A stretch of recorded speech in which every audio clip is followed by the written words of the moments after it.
তারেক, একটু জানতে চাইবো আসলে আপনার পেছনে যারা আছেন সমর্থকরা, তারা কি বলছেন? আর্জেন্টিনা জিতেছে, তারা কতটুকু এনজয় করেছেন? সানি, আর্জেন্টাইন সমর্থকদের মধ্যে যে বাঁধ ভাঙা উল্লাস, সেটি কিন্তু একটু আগেও এই রাজশাহী বিশ্ববিদ্যালয়ের যে হবিবুর মাঠ, এই হবিবুর মাঠে কিন্তু ছিল।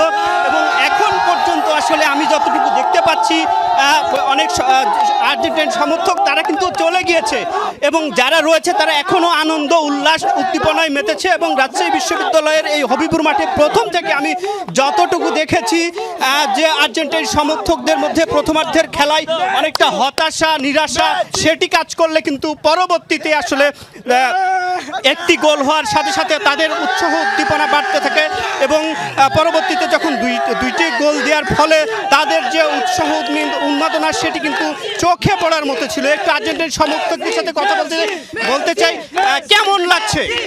অনেক ভালো লাগছে যে শালা গুপ্ত শালারা আমাদের ঘিরে রাখছিল, মনে করছে আমরা বিদায়, কিন্তু ওরা জানে না আর্জেন্টিনা মানে ফুটবলের সৌন্দর্য।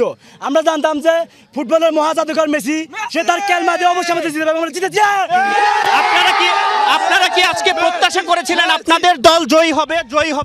অবশ্যই অবশ্যই, আমরা শেষ পর্যন্ত প্রত্যাশা আমাদের ছিল যে আমরা অবশ্যই জিতবো ইনশাআল্লাহ। শেষে মেসির ক্যারিজমেটিক মোমেন্টের মাধ্যমে আমরা ম্যাচটা জিতে যাই ইনশাআল্লাহ। পরের ম্যাচগুলো এইভাবে ধারাবাহিকভাবে জিততে থাকবো ইনশাআল্লাহ। মেসির কাছে কি প্রত্যাশা ছিল আজকের খেলা এমন? মেসির কাছে কি আজকের এমন খেলা প্রত্যাশা ছিল? অবশ্যই ছিল। আমি নিজে প্রেডিক্ট দিছি 3-2 হবে, 3-2 হয়েছে এবং আমরা জিতছি। আমরা দেখতেই পাচ্ছি এবং রাজশাহী বিশ্ববিদ্যালয়ে এই হবিবুর মাঠে আমি যতটুকু দেখতে পেয়েছি যে গোটা মাঠ কিন্তু আর্জেন্টাইন সমর্থকদের যে বাঁধ ভাঙা উল্লাস সেটি ছিল। এবং এই বড় পর্দায় কিন্তু হবিবুর মাঠে খেলা দেখানো হয় এবং পরিবহন মার্কেট রয়েছে, সেখানেও কিন্তু খেলা দেখা হয়। এছাড়াও রাজশাহীর শহীদ মিনার চত্বরে, সেখানেও আমি খোঁজ নিয়েছি, সেখানেও কিন্তু হাজার হাজার আর্জেন্টাইন সমর্থক রয়েছে।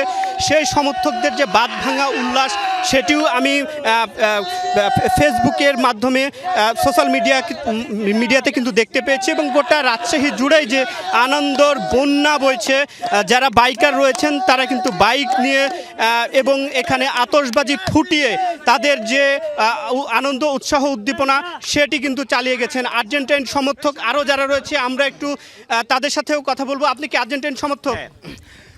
আমরা যে বরাবরই বিশ্বসেরা, তা আমরা আজকেও আমাদের আজকের ম্যাচের মাধ্যমে আমরা আবারও বুঝিয়ে দিয়েছি ইনশাল্লাহ গতবার নেই, আমরা এবারও বিশ্ব চ্যাম্পিয়ন হব। কেন হবেন মনে হচ্ছে? আমরা অলরেডি কোয়ার্টার ফাইনালে, ইনশাল্লাহ নেক্সট ম্যাচ যদি সেমিফাইনাল যাব এবং আমরা ফাইনাল যাব, বরাবর আমরা এবারও চ্যাম্পিয়ন হব। আমাদের বিষয় আমরা আমাদের ওয়ার্ল্ড কাপ আমরা এবারে যাত্রা আবারও বজায় রাখবো। আমরা দুইটা ভাগ দিয়ে দিব। আচ্ছা, একটু আমরা আরও আর্জেন্টাইন সমর্থক আছে তাদের সাথে একটু কথা বলতে চাই। আপনাদের দলের কাছে কি আজকে এমন খেলা প্রত্যাশা করেছিলেন? প্রথমার্ধে খেলা খুব একটা ভালো হয়নি, কিন্তু সেকেন্ড হাফে we know we have Messi, he can do anything. Messi delivered in his, Messi তার জীবনে অন্যতম একটা সেরা খেলা দিয়েছে। মানে মোস্ট যখন সবচেয়ে বেশি প্রয়োজন মেসিকে, সেই সময় মেসি ক্লাস একটা পারফরমেন্স ডেলিভার দিয়েছে আজকে। ধন্যবাদ আপনাকে। সমর্থক যারা রয়েছে তাদের সাথে আরও কথা বলবো। এবারের বিশ্বকাপ নিয়ে আসলে আপনারা কি বিশ্বকাপ এবার কাপ পাবেন কি আশাবাদী কিনা? অবশ্যই আশাবাদী। আর্জেন্টিনা শুরু থেকে যে পারফর্ম দেখিয়েছে, শুধু কেপ ভার্দের সাথে আমাদের একটু সমস্যা হচ্ছে এবং আজকে শুরু থেকে আর্জেন্টিনা একটু প্রেসারে ছিল। তবে মেসি 22 ওয়ার্ল্ড কাপে একটা কথা বলেছিল যে আশা ছাড়তে না, এবং 2টা গোল খাওয়ার পরও আমরা আশা ছাড়ি নাই। এবং মেসির ম্যাজিকতে ম্যাচ জিতাতে পারে, এটা আমাদের বিশ্বাস ছিল।